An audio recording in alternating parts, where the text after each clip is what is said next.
somewhere over the East China Sea, a black shape slices through the clouds, silent, angular, invisible to radar. This is the aircraft that changed the balance of power in the Pacific. But what if this jet hadn't arrived in 2017?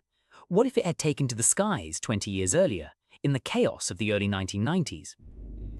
A world where the F-22 Raptor was no longer the only stealth fighter on the planet.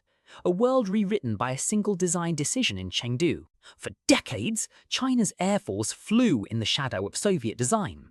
Then, in secret, everything changed. This is the story of the J-20, and the untold alternate history of what could have happened if China's stealth ambitions had begun a generation sooner. In the 1980s, China's Air Force was still decades behind the West, flying aircraft based on 1950s Soviet designs. Then came 1989.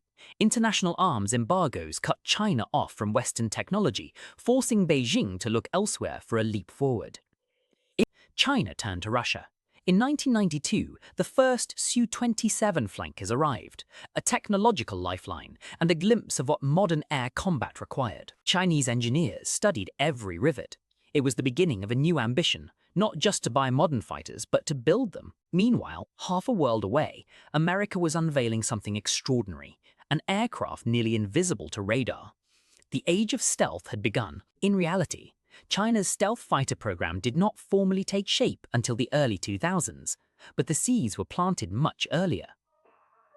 Engineer Yang Wei, a young designer at Chengdu, had already worked on the J-10 fighter, a canard delta jet that would prove critical to China's future. The J-10 proved China could design an advanced fighter from the ground up. It became the foundation for something far more ambitious.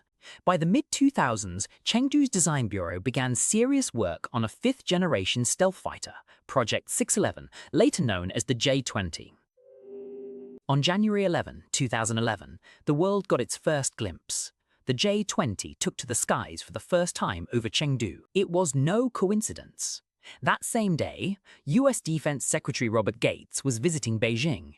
A message delivered at max speed. The J-20's design blends a long fuselage, canard foreplanes, and a diamond-shaped delta wing, built for speed, range, and reduced radar signature.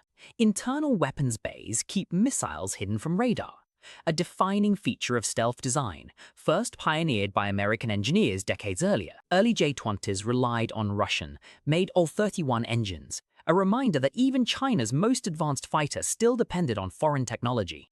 Only later would China's indigenous Wubs 15 engine give the J-20 true supercruise capability, sustained supersonic flight without afterburners. For years, the J-20 underwent grueling test flights, pushing the airframe, avionics, and stealth coating to their limits. Multiple prototypes appeared over the following years, each one refining the design.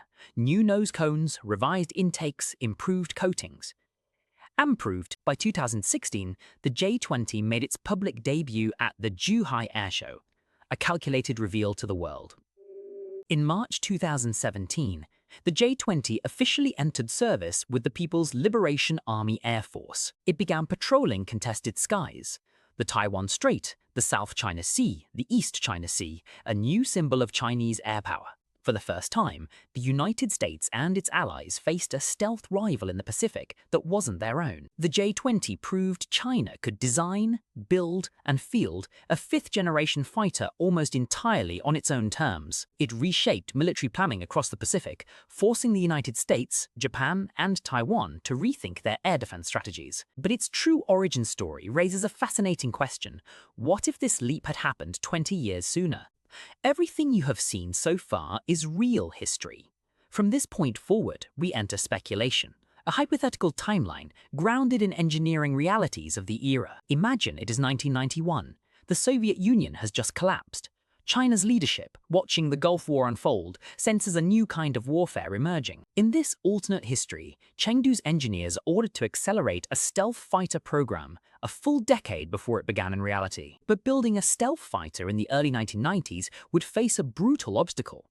China's materials, science, and engine industry were decades behind. Without composite radar-absorbent materials or a reliable indigenous engine, An early J-20 would likely have been heavier, slower, and only partially stealthy. It likely would have relied on the same Russian Al-31 engines China was just beginning to acquire, limiting its performance from the start. Even so, its mere existence would have sent shockwaves through Washington, proof that stealth technology was no longer an American monopoly. During the 1995-96 Taiwan Strait Crisis, an early Chinese stealth jet appearing over the strait could have dramatically escalated tensions with the United States. It might have accelerated America's own stealth programs, pushing the F-22 Raptor into service years earlier than planned. Russia, too, might have doubled down on its own stealth ambitions, the MiG-1444 and Su-47 programs receiving new urgency and funding. An arms race in stealth technology 2 decades early could have reshaped the entire architecture of post-Cold War air power. Yet many engineers argue this timeline was never truly possible. China's aerospace industry simply lacked the industrial-based stealth aircraft demand. Compare that hypothetical jet to the real J-20 of today, and the gap is staggering. Advanced composites, AESA radar, and a domestically built supercruise engine. Today's J-20 flies alongside drones, networked battle management systems, and next-generation missiles, a level of integration unimaginable in the 1990s. The real lesson isn't about an earlier stealth jet. It's about the decades of industrial patience China invested to eventually build one that worked. Could China have built a stealth fighter in the early 1990s? Technically, a crude prototype, perhaps. A truly capable one? Almost certainly not.